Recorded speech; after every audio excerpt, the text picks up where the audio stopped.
요한복음 5장 39절부터 우리 44절까지 보겠습니다.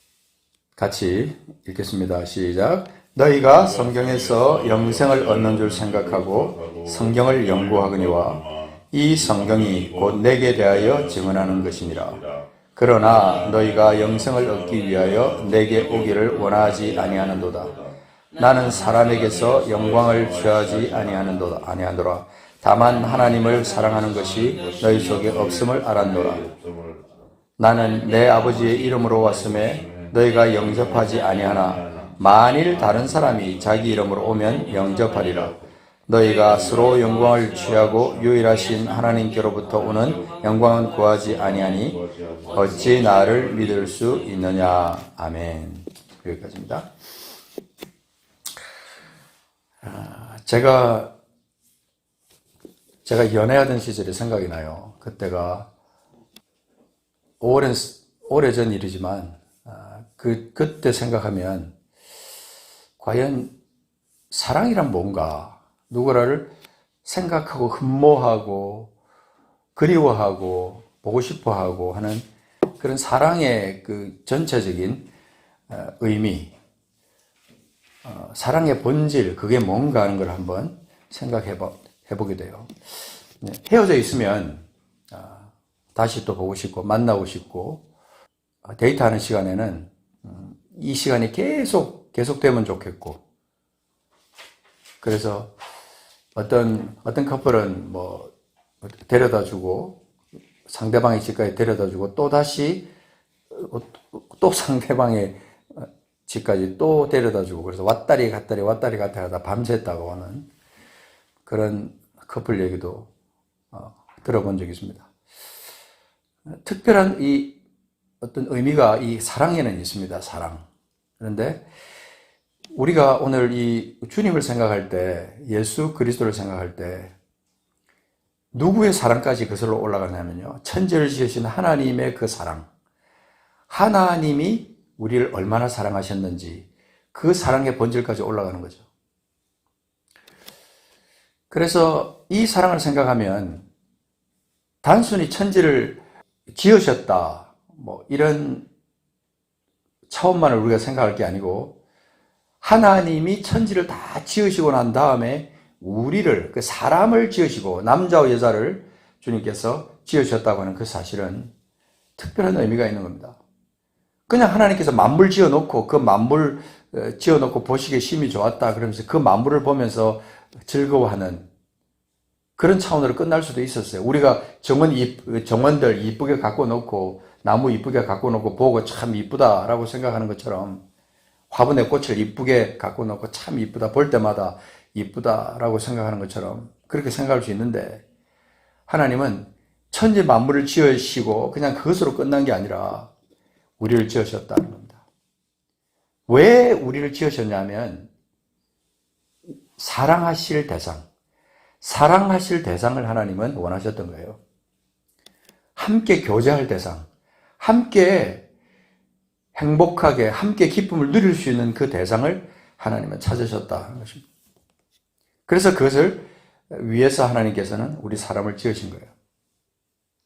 그래서 아담과 하와를 에덴 동산에 지으실 때 거기는 특별한 이 사랑의 의미가 있었다는 것입니다. 창세기 보면 에덴 동산에서 하나님께서 에덴 동산에 거니시고 그 안에 또 하나님의 어떤 신이 그 에덴 동산 위에 머물러 있으면서, 그러면서 아담과 하와가 하나님께서 지어놓은 그 모든 만물 속에서 기뻐하면서 행복해하면서 살아갔다 하는 것입니다. 본문을 읽기 전에 우리가 너무나 잘 아는 요한복음 3장 16절 그 말씀 모르는 사람 없죠? 다 암송을 하고 있습니다. 왜 이것을 사람들이 많이 암송을 할까 생각해 보니까 이 속에 복음의 핵심이 들어있더라고요. 복음의 핵심. 창세기부터 요한계시록까지 전체를 통틀어서 이것만큼 정확하게 복음의 핵심을 짚어준 곳이 없다라고 생각해서 요한복음 3장 16절이 어린아이들부터 찬양도 만들어져 있고 그다음 암송도 많이 하고, 그래서 자연스럽게 이 말씀이 모든 그리스도인들은 다 암송하는 그런 말씀인 거죠. 그래서 저 사람이 그리스도인인가 아닌가 할 때 테스트하는 중요한 그 말씀이 이거래요. 요한복음 3장 16절 암송해 보세요. 이 말씀에 복음의 핵심이 있는 거예요.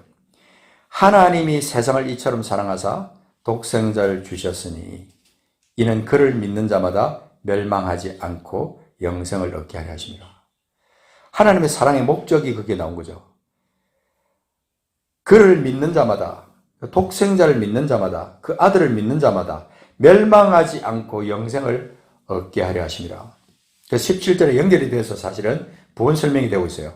하나님이 그 아들을 세상에 보내신 것은 세상을 심판하려 하심이 아니요 그로 말미암아 세상이 구원을 받게 하려 하심이라. 18절은 더 깊숙이 설명하고 있습니다. 그를 믿는 자는 심판을 받지 아니하는 것이요 믿지 아니하는 자는 하나님의 독생자의 이름을 믿지 아니함으로 벌써 심판을 받은 것이니라 그랬어요.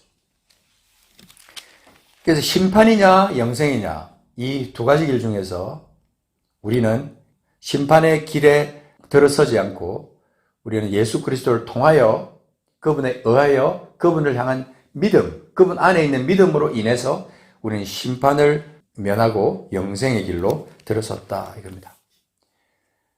우리가 말로 그냥 이렇게 쉽게 하니까 이게 그냥 뭐 어떻게 하다가 쓱 이렇게 뭐 되어진 사건 같지만 이게 오랜 세월 가운데 하나님께서 이 인간이 범죄한 이후부터 계획하시고 또 작정하시고 그래서 하나님께서 예수 그리스도까지 오랜 세월 동안 주님은 인간이 범죄해서 하나님과 멀어져 있던 그 관계를 하나님께서 회복하기 위해서 계속해서 예수 그리스도의 때를 기다렸어요.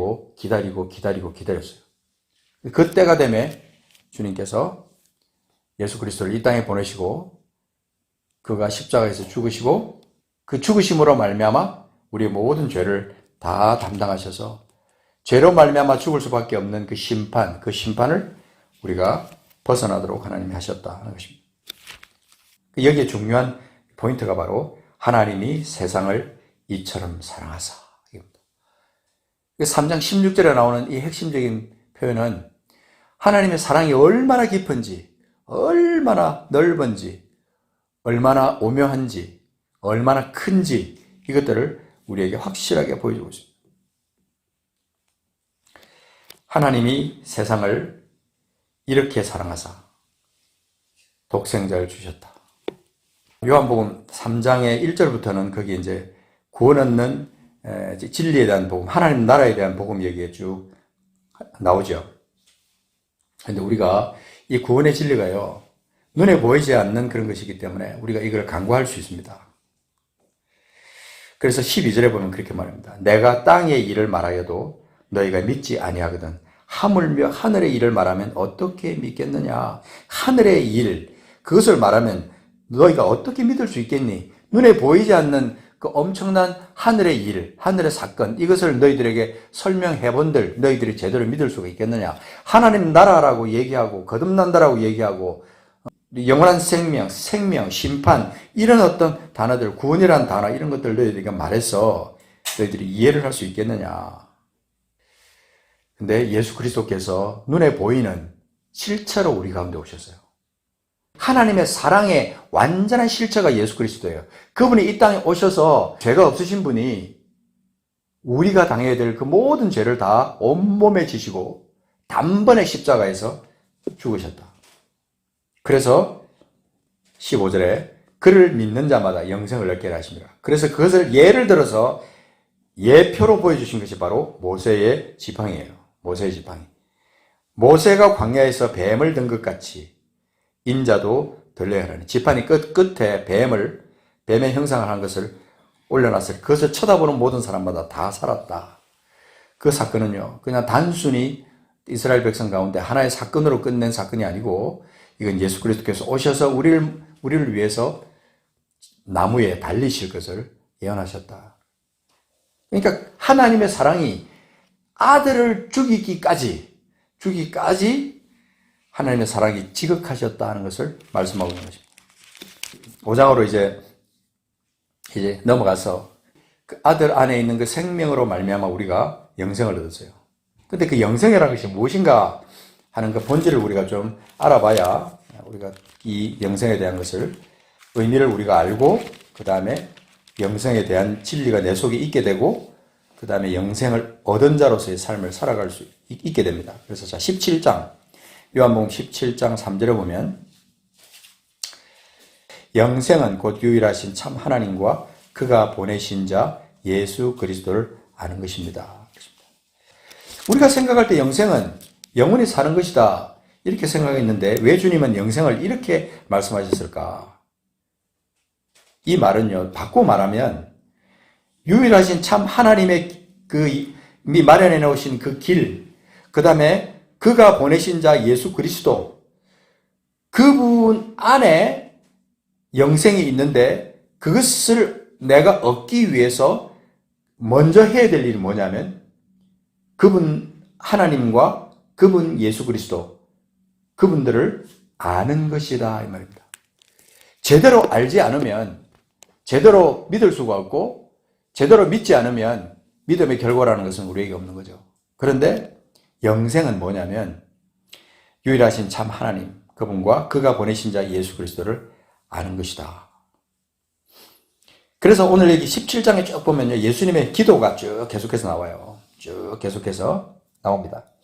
근데 쭉 가다가 자, 거기 한번 22절 보십시오. 22절.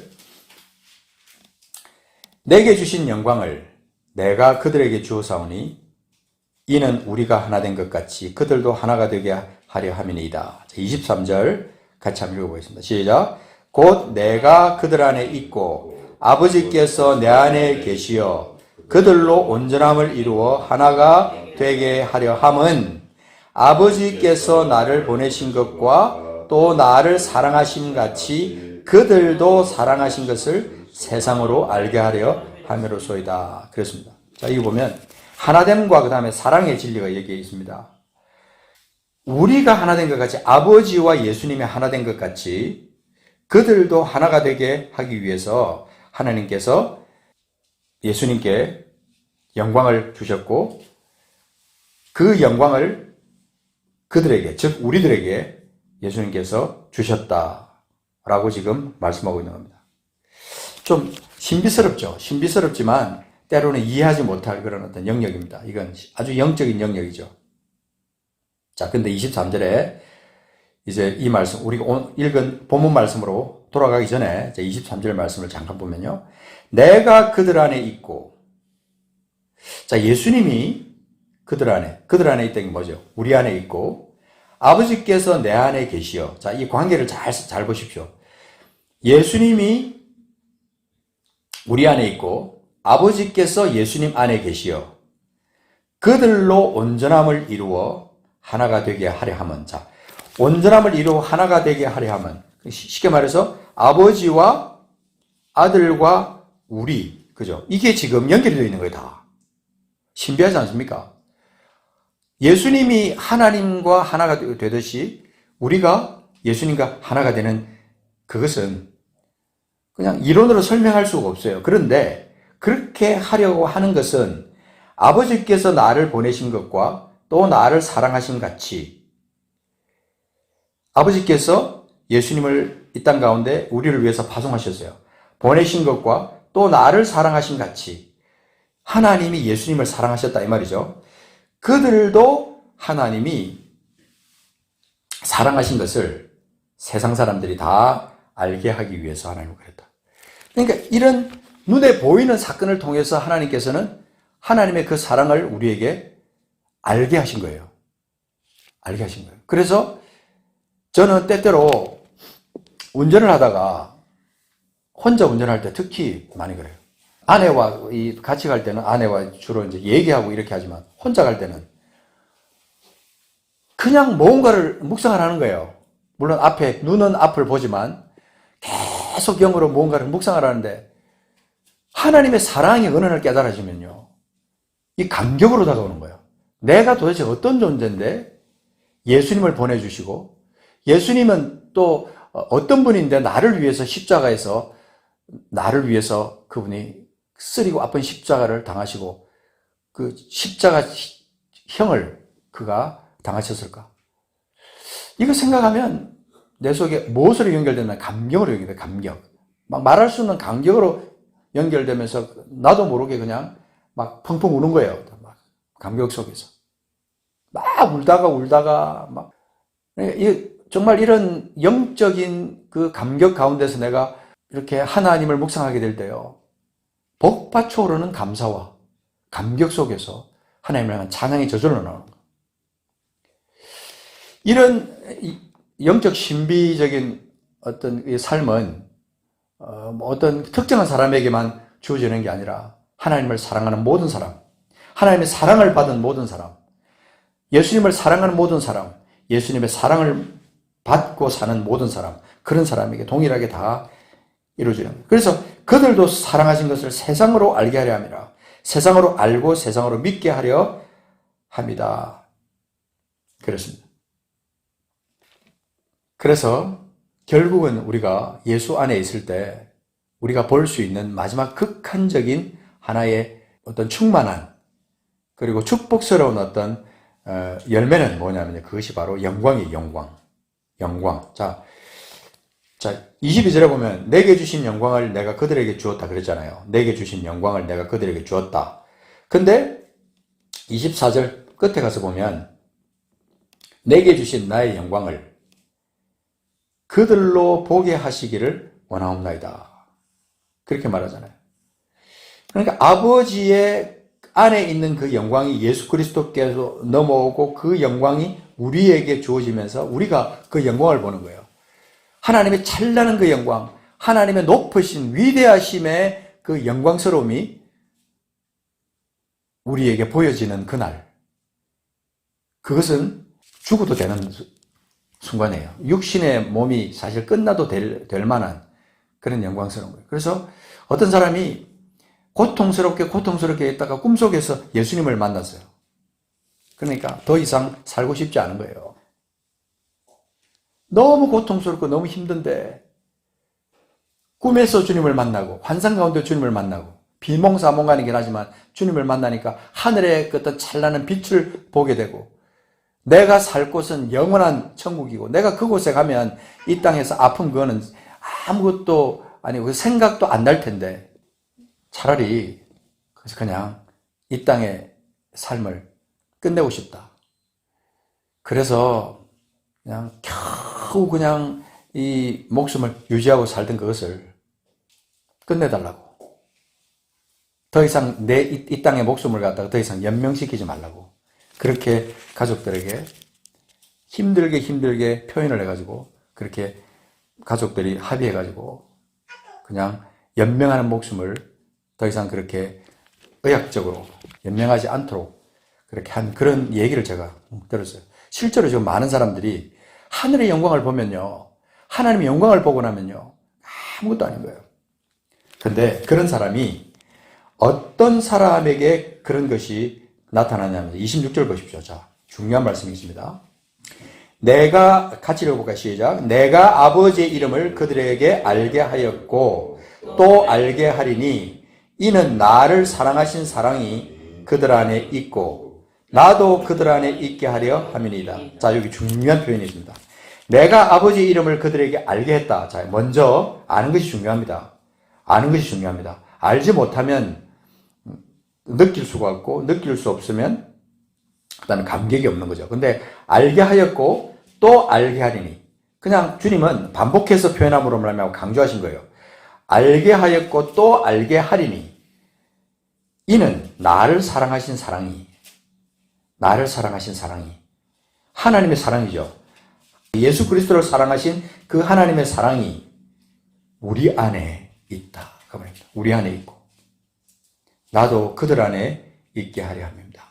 사랑과 예수님의 실체가 우리 안에 있는 거죠. 그러니까 이게 얼마나 존귀한 것인가 하는 것입니다. 다시 우리 한번 앞으로 넘어와서 5장으로 넘어와서 보겠습니다. 본문으로 와서 우리 읽었던 말씀에 자, 여기 보십시오. 우리가 영생을 가진 사람들입니다. 예수를 알고 예수 안에 있는 그 생명을 가진 자들이고 하나님 영광을 가진 자들이에요. 우리가 생명이 있기 때문에 심판에 더 이상 거하지 않고요. 우리가 다시 관계가 회복되고 그리고 영원한 나라가 우리 것이 되고 주님의 영광스러움에 살게 되는데, 자 39절 보십시오. 너희가 성경에서 영생을 얻는 줄 생각하고 성경을 연구하거니와 이 성경이 곧 내게 대하여 증언하는 것이니라. 성경에서 영생을 얻는 줄 생각하고 성경을 연구합니다. 유대인들이나 모든 사람들이 다, 온 세상에 있는 사람들이 예수님을 갈망하는 사람들은요, 영생을 얻기 위해서 성경을 연구합니다. 근데 그 성경이 결론적이 뭐냐면 누구를 우리에게 인도하기 위해서 한 거냐면 예수 그리스도를 우리에게 연결시키기 위해서 한 거예요. 그런데 문제는 우리예요. 우리란 말이에요. 우리. 너희가 영생을 얻기 위하여 내게 오기를 원하지 아니한다. 그랬습니다. 영생을 얻기 위하여 내게 오기를 원하지 않는다. 이 말은 목적을 모른다는 거예요. 예수 믿는 삶의 목적, 하나님과 동행하는 삶의 목적을 모른다는 거예요. 영생을 얻기 위하여 내게 오기를 원하지 않는다. 아니에요. 사실은요, 많은 사람들이 예수님 주변에서 율법을 지키고 예수님을 사랑한다고 고백하고 예수님을 따라다니면서 예수님 옷자락을 만지기 위해서 수많은 사람들이 애를 쓰고 이 동네에서 저 동네로 다니면서 그렇게 했어요. 근데 예수님 앞에 나오는 그 수많은 사람들, 그들이 왜 나오느냐? 왜 예수님께 나왔느냐? 영생을 얻기 위해서 주님께 나오기를 원하지 않았고 그들은 헛된 것을 구하면서 주님 앞에 나왔었다. 그래서 그것을 42절은 어떻게 주님께서 말씀하냐면 42절에 다만 하나님을 사랑하는 것이 너희 속에 없음을 알았다. 그렇습니다. 나는 사람에게 영광을 취하지 않는다. 하나님을 사랑하는 것이 너희 속에 없음을 알았다. 하루에 일과를 시작하기 전에 이제 잠을 자고 눈을 떴을 때 첫 시간에 여러분 가장 원하고 하고 싶은 일이 어떤 일입니까? 눈을 떴을 때 제일 먼저 하는 일이 핸드폰을 켜서 밤사이에 카톡이 뭐가 왔나 확인하느냐? 눈을 떠서 제일 먼저 생각하는 것이 무엇인가? 누구를 사랑하면요, 사랑하는 사람이 제일 먼저 떠올라요. 꿈속에도 떠오르고 그러는데, 그죠? 제일 먼저 내가 하루 일과를 시작하면서 눈을 딱 떴을 때 그 사람이 진짜 주님을 사랑하느냐, 하나님을 정말 사랑하느냐, 그게 하루를 시작하는 첫 시간에부터 나타나는 거예요. 눈을 떠서 물을 마시고 소파에 앉든지 교회로 가든지 뭘 하든지 간에요, 첫 시간, 그 첫 시간에 내가 가장 사랑하는 사람을 향한 마음이 표시가 되는 거예요. 누구를 가장 사랑하느냐, 누구를 가장 보고 싶었느냐, 누구랑 하루를 시작하느냐. 밤사이에 내가 사랑하는 사람이 어떻게 지났을까? 그 사람에게 카톡을 보내고, 헤어져 있으면 그저 보고 싶어서 그냥 소식을 전하고, 전화를 하고, 문자를 보내고.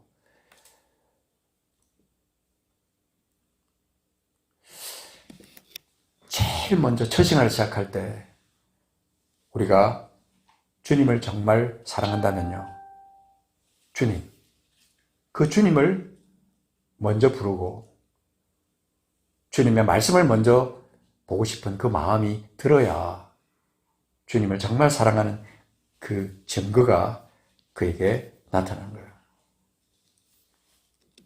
여기 보면 그렇게 말합니다. 하나님을 사랑하는 것이 너희 속에 없기 때문에 너희들이 영생을 느끼고요. 내게 오지 않는다라고 지금 말씀하시는 거예요. 예수 그리스도를 믿는다고 하면서 그리스도인이라고 하면서 그리스도인이라는 말은요, 주님을 닮은 사람들이라는 뜻이거든요. 그러면서 그런 타이틀을 갖고 있으면서 주님을 사랑하는 거하고는 아무 상관없이 그저 이 세상을 사랑하고 이 세상의 것을 아침부터 밤까지 계속 추구하면서 살다가 하루를 마감하고 그리고 또다시 새로운 날을 시작하고 그렇게 한 주 지나가고 그렇게 한 달 지나가고 1년 지나가고 10년 지나가고 여러분 세월 정말 빨라요. 그러다 보면 어느 날 갑자기 이 땅을 떠나야 될 날이 와요. 이 땅을 마감해야 될 날이 온단 말입니다. 우리는 확률적으로 내가 나이가 많이 들었기 때문에 나는 젊은 사람보다 좀 빨리 이 땅을 떠나게 되겠지 이렇게 생각하지만요. 그 순서는 아무도 모르는 거예요. 그 신비입니다. 그런 거죠. 하나님만이 아는 순서예요. 20대 청년이기 때문에 앞으로 뭐 80년은 더 살겠지. 누가 합니까, 그걸? 우리는 이 하나님을 사랑하는 이것이 우리 속에 얼마나 깊숙이 있느냐. 이것에 따라서 우리 하나님께서 원하시는 그런 삶을 내가 지금 살고 있느냐, 아니냐 하는 것을 우리가 판가름할 수 있다는 것입니다. 나를 사랑하는 하신 사랑이 그들 안에 있고 나도 그들 안에 있게 하려 합니다. 주님이 내 안에 있으면 하나님의 그 사랑이 내 속에 있는 거예요. 그러면 나도 모르게 주님의 그 사랑이 너무 감격스러워서 나도 모르게 그냥 그 사랑에 대한 은혜와 감격이 내 속에 흘러넘쳐서 그렇게 하나님을 찬양하는 거죠. 아까 우리가 불렀던 그 찬양 보지만 지나간 세월 볼 때요. 모든 것이 다 그냥 우연히 일어난 것 같지만 우연이 아니었다. 다 하나님의 은혜였다. 앞으로 살아가는 날들도 마찬가지예요. 하나님 은혜가 아니면요. 나는 하나님의 사랑을 전혀 모르고 그렇게 살다가 그냥 본능적인 삶 살다가 그냥 그렇게 이 땅을 끝내는 거예요. 다시 한번 그 요한복음 16장으로 넘어가서 한번 잠깐 보겠습니다. 16장. 자, 말씀을 제가 정리하겠습니다. 16장에 가서 보시면 25절 보면 16장 25절에 이것을 비유로 너희에게 일렀거니와 때가 이르면 다시는 비유로 너희에게 이르지 않고 아버지에 대한 것을 밝히 이르리라. 26절 보면 그날에 너희가 내 이름으로 구할 것이요 내가 너희를 위하여 아버지께 구하겠다 하는 말이 아니니. 자, 27절 읽어보면요. 같이 이는 너희가 나를 사랑하고 또 내가 하나님께로부터 온 줄을 믿었으므로 아버지께서 친히 너희를 사랑하심이라. 자, 여기 보면 너희가 나를 사랑하고 우리가 예수님을 사랑하고 또 예수님께서 하나님께로부터 온 줄을 너희가 믿는다 이 말이에요. 내가 지금 그런 상태라는 거예요. 우리가 예수님을 사랑하고 또 예수님이 하나님께로부터 온 줄을 우리가 믿었으므로 아버지께서 친히 우리를 사랑하신다. 자, 여기 너희에는요, 내가 포함되는 거예요. 그죠? 내가 예수님을 사랑하고 또 예수님께서 하나님께로부터 온 줄을 내가 믿었으므로 아버지께서 친히 나를 사랑하신다. 이렇게 적용해서 바꿀 수가 있어요. 그러면 내가 주님을 사랑하는 그 사랑의 정도라는 것은요, 참 내가 주님을 사랑한다 입술로 사랑한다 고백하고 하루 종일 주님을 내가 사랑한다고 고백한다 해도 내 마음이, 내 영이 하나님을 진짜로 사랑하지 않으면 내 속에 뭐가 없느냐면요, 그 사랑으로 인한 감격이 없고 사랑으로 인한 기쁨이 내 속에 없어요. 그 사랑에 대한 열매가 내 속에 나타나지 않기 때문에 그 사랑에 대한 행동이 내 속에 나타나지 않는 거예요.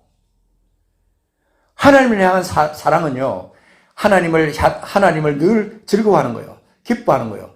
정말 꿈에서라도 하나님을 생각하고 처음에 아침에 일어나면 제일 먼저 주님을 생각해서 주님의 말씀을 펼치고 주님의 말씀을 암송도 하고 묵상도 하고 그러면서 하루를 주님과 함께 시작하는 거예요. 마칠 때도 마찬가지죠.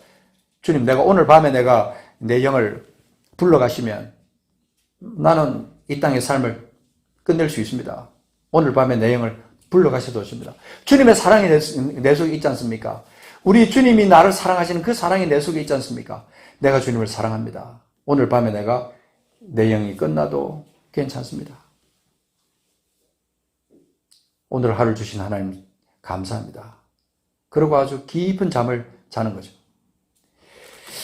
그러다 보면요, 하루하루가 얼마나 복되고 존귀하고 귀한지 알 수가 없어요. 여러분, 자, 에베소서 5장에 가서 말씀 잠깐, 제가, 이건 진짜로 이제 마칠게요. 자, 에베소서 5장. 말씀이 연결되어서 말씀 안에서 우리가 말씀을 묵상하고 말씀 속에서 결단하고 그 말씀이 너무 좋아서 밤새도록 묵상하고 해도요, 하나님을 향한 그 진리는 결국은 무엇에서 열매를 맺냐면 사랑이에요, 결국. 자, 에베소서 5장 314페이지에, 자, 5장, 에베소서 5장의 1절 봅시다. 자, 여기 잘 보시면, 그러므로 자녀가 나옵니다, 자녀. 근데 그 자녀가 어떤 자녀냐면요. 어떤 자녀예요? 사랑을 받는 자녀예요. 하나님으로부터 사랑을 받는 자녀예요. 우리는 하나님의 사랑을 받는 특별한 존재라 이 말입니다. 사랑을 받는 자녀같이, 이 자녀같이 그래서 좀 그렇긴 하지만 너희는 사랑을 받는 자녀야 이 말이에요. 너희는 사랑을 받는 자녀인데 그렇기 때문에 너희는 하나님을 본받는 자가 되라. 그 사랑이 내 속에 있기 때문에 나도 모르게 그 사랑의 열매가 나타나면서 2절에 보면, 자, 그리스도께서 너희를 사랑하신 것 같이, 자, 그리스도께서 우리를 사랑하신 것 같이 너희도 사랑 가운데서 행하라. 그렇게 말합니다. 그 주님의 사랑이 어떤 사랑이냐고 표현하냐면 그는 우리를 위하여, 나를 위하여 자신을 버리사 향기로운 제물과 희생 제물로 하나님께 드리신 분이다. 그러니까 하나님을 진짜 사랑한다면 3절에 나오는 같은 그런 삶을 살지 말라는 거예요. 4절 같은 그런 삶을 살지 말라는 거예요. 그런 사람은 하나님 나라를 기업으로 받을 수가 없어요. 왜? 당연하죠. 하나님의 사랑이 있다는 무늬는 있는데 어떤 색깔은 있는데 모양은 있는 것처럼 보이는데 진짜 사랑의 역사가 그 속에서 나타나지 않는 거죠. 눈에 보이지 않는 사랑을 하나님께서는요, 어떻게 보여줬냐면, 거기 22절부터 나오는 아내와 남편의 사랑, 그걸로 인해서 그리스도와 교회 관계를 비추어서 진짜 사랑의 본질을 가진 사람들은 이렇게 산다라고 말하는 거죠. 예수 그리스도께서 교회를 사랑하신 것처럼 아내가 남편을 사랑하고, 남편이 아내를 사랑하고, 아내는 남편을 존경하고, 서로 사랑으로 연결되는 관계가 형성이 된다 이 말이죠. 진짜 사랑 가운데 있으면 이 사랑의 실체가 우리 삶 속에서 그리스도께서 교회를 사랑하시고 또 우리를 사랑하신 것처럼 그런 사랑을 우리도 할 수 있다는 것을 이 성경은 말해주고 있는 거예요. 그렇게 살 수 있다라고 말해주는 거예요. 억지로 막 그냥 하기 싫은데 억지로가 아니고 주님의 그 사랑이 내 속에 있기 때문에, 사랑을 받는 자녀이기 때문에, 사랑을 입은 자녀이기 때문에 우리는 그렇게 살아야 된다, 살 수 있다라고 하는 것을 여기서 말씀해 주고 있는 거죠. 그래서 여기 자신같이 사랑하라 그랬잖아요. 자신같이. 이웃을 사랑할 때 자신처럼 사랑하라. 그게 됩니까, 여러분? 인간으로서 그게 됩니까? 육신을 가진 인간으로서는 이웃을 내 몸처럼 사랑할 수가 없어요. 정말 안 됩니다, 그게. 그런데 주님의 사랑이 내 속에 있으면 그 사랑이 내 속에 깨달아지고 그 사랑으로 말미암아 내가 주님을 진정으로 사랑하게 되면 그런 삶은 저절로 나타나게 되는 거다. 부모가 자식을 왜 사랑합니까, 여러분? 자신의 몸, 자신의 그 아픔을 통해서, 고통을 통해서 자녀가 태어난 거거든요. 자신의 생명과도 같은 존재이기 때문에 자녀를 자연스럽게 나도 모르게 사랑하게 되는 거예요. 그것처럼 내가 주님의 사랑으로 내가 진짜로 거듭났다면, 영생이 내 속에 있다면, 주님을 제대로 알고 그 말은 하나님을 제대로 알고 예수 그리스도를 제대로 안다면 우리 속에 영생이 있는 거예요. 영생이 있으면요. 영생을 가진 사람은 자연스럽게 그 사랑의 실체가, 사랑의 본질이 우리 안에서 꽉 차게 되는 거예요. 그러다 보면 저절로 내 속에 사랑의 열매가 나타나게 된다 하는 것을 이 성경은 우리에게 말씀해 줍니다. 그래서 여기서 우리 주님께서 우리를 위해서 향기로운 제물과 희생 제물이 된 것처럼, 향기로운 제물과 희생 제물이 된 것처럼 우리도 그렇게 사랑 가운데서 다른 사람에게 그렇게 할 수 있다라고 지금 성경은 에베소서는 우리에게 그렇게 말씀하고 있는 겁니다. 끝으로 하나만 더 보겠습니다. 요한 1서 3장에 가서 보시면, 요한 1서 3장. 여기 중요한 하나의 표현이 하나 나오는데, 자, 3장 21절. 자, 거기 보면 어떤 말씀이냐면요. 사랑하는 자들아, 만일 우리 마음이 우리를 책망할 것이 없으면, 그랬어요. 우리 마음이 우리를 책망할 것이 없으면, 내 마음이 나를 책망할 것이 없으면 하나님 앞에서 뭘 얻어요? 담대함을 얻는다. 무엇이든지 구하는 바를 그에게서 받는다. 이는 우리가 그의 계명을 지키고 그 앞에서 기뻐하시는 것을 어떻게 한다고요? 행함이라. 그래서 행함이라. 우리가 진리에 속하고 하나님의 사랑 안에 우리가 속했다면요, 우리가 18절에 있는 것처럼 말과 혀로만 사랑할 수가 없어요. 행함과 진실함으로 당연히 하게 되어 있다고 하는 것을 말씀해 주고 있는 거죠. 요한 사도가 우리에게 말해주고자 하는 이 사랑의 본질은 결국 무엇으로 연결되냐면 행함과 진실함으로 연결이 되는 거예요. 그래서 진짜 이 그리스도인들, 진짜 사랑으로 온전히 거듭난 영생을 가진 사람들이 가득 차 있으면 이 땅 가운데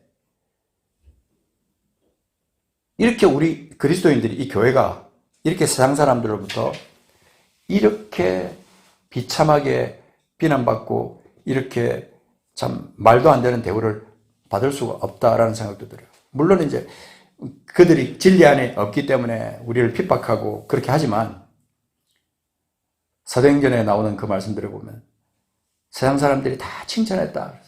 그 칭찬했다. 왜요?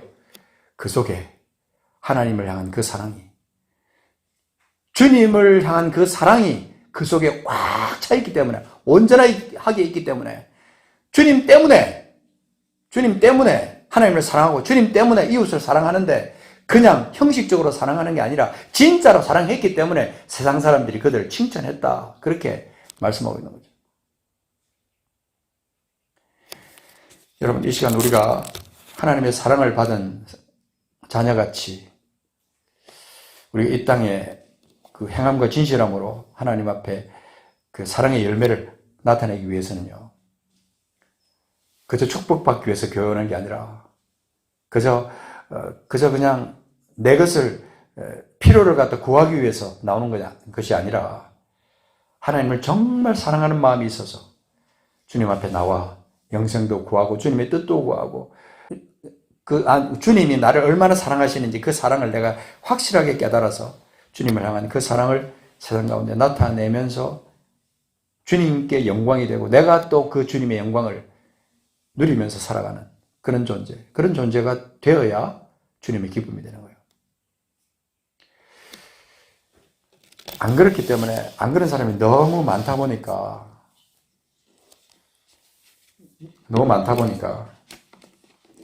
진짜가 너무 없다 보니까 주변에 가짜들만 자꾸 보이니까 그것 때문에 실망하고 그렇죠. 근데 그거요, 사람들만 실망하는 게 아니에요. 누가 가장 실망해져요? 우리 주님이 나를 바라보면서 가장 실망한다. 우리 주님이 예수께서 요한복음 5장에서 그들을 바라보면서 얼마나 실망하셨겠어요. 너희들이 나한테 나오는데 영생을 구하기 위해서, 영생을 찾기 위해서 나오는 게 아니고 딴 것 때문에 나온다. 하나님을 사랑하는 것이 너희 속에 없는 걸 내가 봤다. 우리를 향해서 주님께서 또 그렇게 말씀하지 않을까 심히 염려되는 마음이지만, 우리는 이 시간에 이 말씀을 생각하면서요, 우리의 본질을 다시 한번 짚어봐야 돼요. 내가 주님을 정말 사랑하는가? 네가 나를 사랑하느냐? 주님께서 베드로에게 3번이나 물었잖아요. 네가 나를 사랑하느냐, 사랑하느냐, 사랑하느냐. 저는 이렇게 말씀을 전하는 자로서 이 베드로에게 주님께서 이 질문하신 것이 정말 자주, 너무나 자주 제게 느껴져요. 정말 사랑하느냐? 네가 나를 정말 사랑하느냐? 그렇다면 네가 내 양을 치라, 내 양을 먹이라. 주님이 말씀하시는 그 음성이 내게 계속 들릴 때가 많아요. 그러다 보면 내가 속물같이 내가 정말 주님을 사랑하는 것보다 이 세상을 더 사랑하는 것이 때때로 느껴질 때는요, 주님 앞에 죄송하다고, 주님 죄송합니다. 그러나 내가 주님 정말 사랑하는 거 내가 정말 주님 사랑하는 주님 아시지 않습니까? 베드로가 고백한 것처럼 그런 고백이 내 속에 때때로 나요. 근데 아직까지 멀었다라는 생각이 참 많이 들어요. 그러니까 매일매일 하루하루 주님께 더 가까이 나가고 더 가까이 나가고 그렇게 살다가 어느 날 갑자기 주님께서 됐다 그만 살고 와라 하면 그냥 훌훌 털고 영원한 나라로 옮겨질 수 있는 우리 삶, 그런 삶이 진짜 주님을 사랑하는 삶이에요. 행함과 진실함으로 열매를 맺는 사람, 그런 사람이에요. 같이 기도하겠습니다.